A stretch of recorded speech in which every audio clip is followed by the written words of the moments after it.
Bienvenidos a mi canal. En esta sesión veremos por qué interviene el Estado dentro de la actividad económica y daremos la justificación de dicha intervención. Vamos con la lectura. Muchos americanos que viven en España están encantados con el estilo de vida español, pero hay muchas cosas que a ellos los sorprende. Normalmente no entienden por qué la sanidad en España es gratuita y universal para todos, ya que si ellos tienen una gripe, tienen que pagar hasta $200 por asistir a un médico.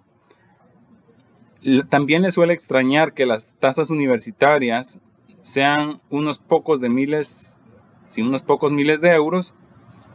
Entonces, esta es la gran diferencia que estamos viendo aquí. En España, la sanidad o la salud es gratuita y universal, y por la educación se debe de pagar muy poco, a diferencia de Estados Unidos, donde las tasas universitarias o las colegiaturas o las cuotas mensuales deben de ser muy elevadas.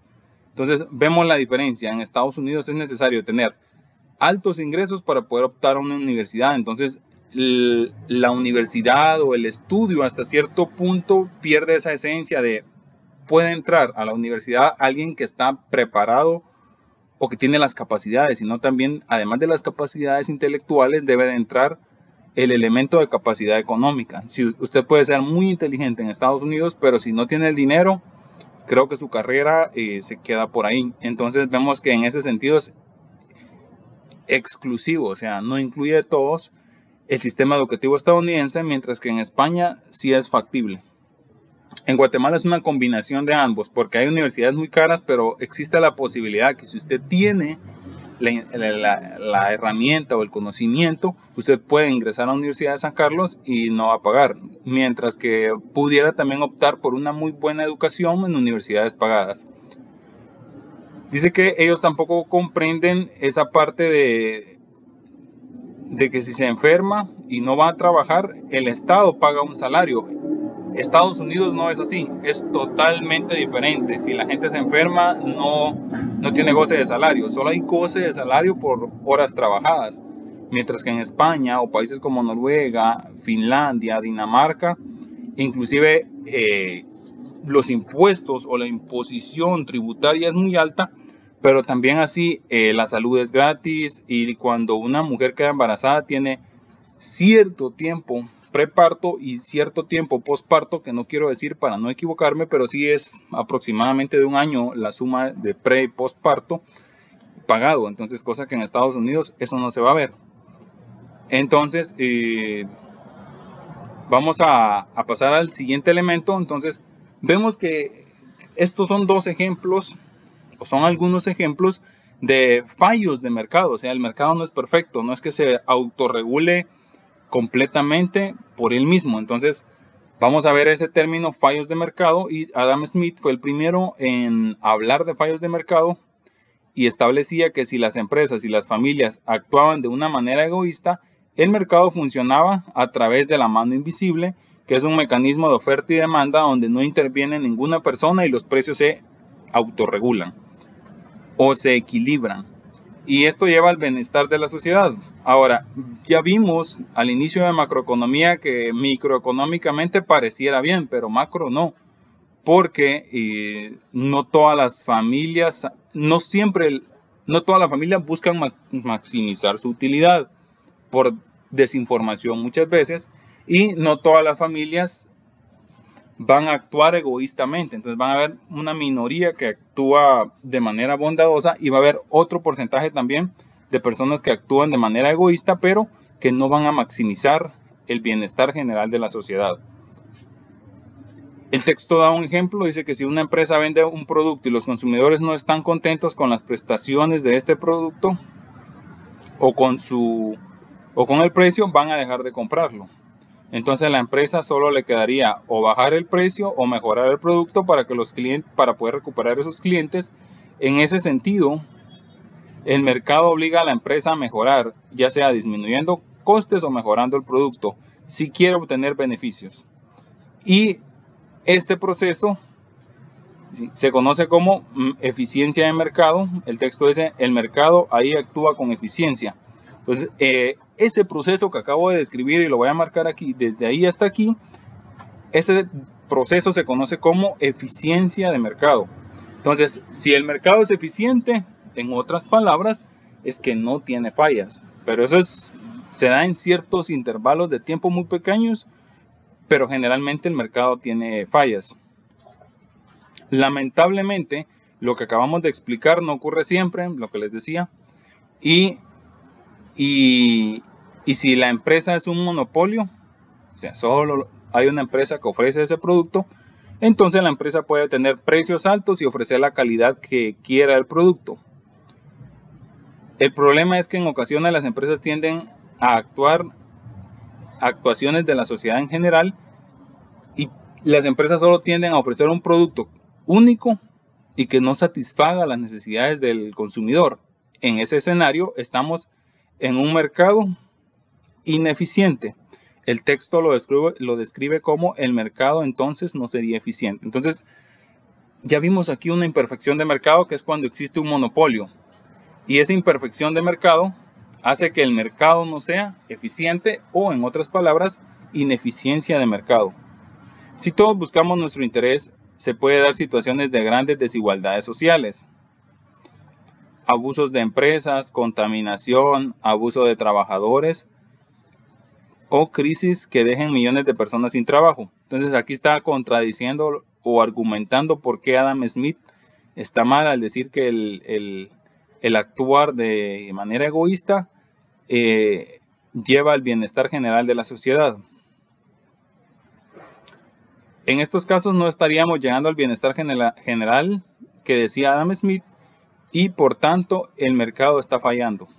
Es decir, existe una serie de fallos de mercado que nos llevan a una situación no deseada. Entonces, un fallo de mercado es cualquier situación, y vean cómo lo define. Voy a enfatizar en eso. Es cualquier situación en la que el mercado no lleva una situación eficiente o deseada. Los fallos de mercado, por lo tanto, justifican la intervención del Estado en la economía. Y en este apartado vamos a ver 5 fallos de mercado. Entonces aquí los tenemos. Los 5 fallos de mercado serían la competencia imperfecta, las externalidades, los bienes públicos, la desigualdad de la renta y los ciclos económicos. Desde ya dimos un ejemplo de competencia imperfecta. Recordemos que dentro de la competencia imperfecta tenemos monopolios, oligopolios, monopsonios, oligopsonios, que serían 4 variantes. También tenemos competencia monopolística, y a veces hacen esa tipificación de duopolios. Entonces, cuando hay una o pocas empresas que dominan el mercado, eso no es un mercado eficiente, esas son fallas de mercado. Entonces, de eso no voy a hablar, porque el curso de microeconomía que ustedes llevaron, el curso básicamente habla de esto, de esas fallas de mercado que existen, hay que estudiarlas, y hay que ver cómo funcionan desde el punto de la economía. Pero recordemos que aunque existan y funcionen y las estudiemos, no significa que sea una manera eficiente de actuar del mercado.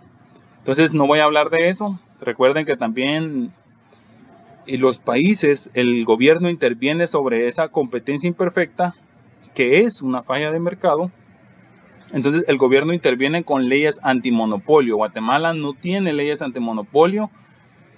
Espero no equivocarme. Voy a hablar del caso de Estados Unidos, que tiene la ley antimonopolio, que es uno de los mecanismos que pasa ahí regulando, y al final de tanto siempre existen monopolios. Es muy difícil, porque cuando una persona agarra poder, quitar ese poder, dígase el caso de Facebook, el caso de YouTube, el caso de Microsoft, o sea, quitar ese poder ahí cuesta bastante. Vamos con el punto número 2, que son las externalidades. Entonces cerramos competencia imperfecta y vamos a externalidades. Y las externalidades son todos aquellos elementos, sean económicos, sociales, culturales, etcétera, que afectan a una economía completa, o a una empresa, o a una persona, pudiera ser también. Ahora, con esto, ¿a qué quiero llegar? Vamos a clasificar esas externalidades en 2 tipos. El primer tipo, las externalidades positivas. El segundo tipo, las externalidades negativas. Entonces, recordemos que las externalidades es algo que a mí me afecta, pero sobre el cual yo no tengo control y puede afectarme positivamente o negativamente. Vamos con una externalidad negativa. Supongamos de que yo siembro flores y estoy hablando microeconómicamente. Yo siembro flores y estas flores, alguien cría abejas cerca. Entonces, yo no le pago a él. Yo no hice nada para que él pusiera sus abejas, pero las abejas llegan y fertilizan mis flores. Entonces, para mí esa es una externalidad positiva. Y la externalidad negativa sería que alguien tenga algún ganado y el ganado pase a mi terreno y se coma mis flores. O sea, yo no hice nada, no fue un descuido mío, sino que es algo que podía pasar. O inclusive, por ejemplo, que el clima pudiera ser en algún momento una externalidad negativa para mí, en el sentido que no llueva, ¿verdad? Que sea un mal invierno, entonces mis flores se van a secar. Y no es algo que dependa de mí, que yo diga, es que no tomé las decisiones adecuadas, por eso no llovió. Entonces, las externalidades, repito, siempre van a ser factores sociales, culturales, financieros, económicos, ambientales que van a afectarme, pero sobre el cual yo no tengo control. Ahora, ya no quiero dar más ejemplos de externalidades, sea positivas o negativas, en el ámbito micro, sino que vamos a hablar de un par de externalidades en el ámbito macroeconómico. Entonces, esas externalidades del ámbito macroeconómico van a ser dos. Una, el COVID, vino a afectar a tantas empresas, ¿sí? Entonces, a nivel macro, el COVID-19 es una externalidad negativa. Ahora, una externalidad positiva a nivel macroeconómico es, por ejemplo, un buen invierno. Entonces, un buen invierno es una externalidad porque definitivamente eso va a hacer mejores cultivos y va a afectar positivamente sobre el precio de todos los productos agrícolas. Vamos con el siguiente punto, que son los bienes públicos, y aquí entran muchos debates y muchas ideas. Y alguien dice, un bien público es el que lo tiene el gobierno. Pero vamos a ver que hay bienes públicos que por definición son públicos, pero los maneja el sector privado. Entonces vamos a hacer aquí como un tipo trabalengua, lo llamo yo con mis estudiantes, y es, hay bienes públicos que los maneja el sector público. Ahí estamos bien. Hay bienes privados que los maneja el sector privado. También estamos bien. Pero van a haber otras dos variantes que son bienes públicos administrados por el sector privado, que es cuando las empresas hacen mucho dinero porque es algo público que beneficia al sector privado. Y van a haber bienes privados que los administra el sector público. Para no ser tan grande este video, vamos a hacer una segunda parte donde vamos a estar hablando de estos bienes públicos y vamos a estar trabajando también los otros 3 elementos que son fallos de mercado. Nos vemos en el siguiente video.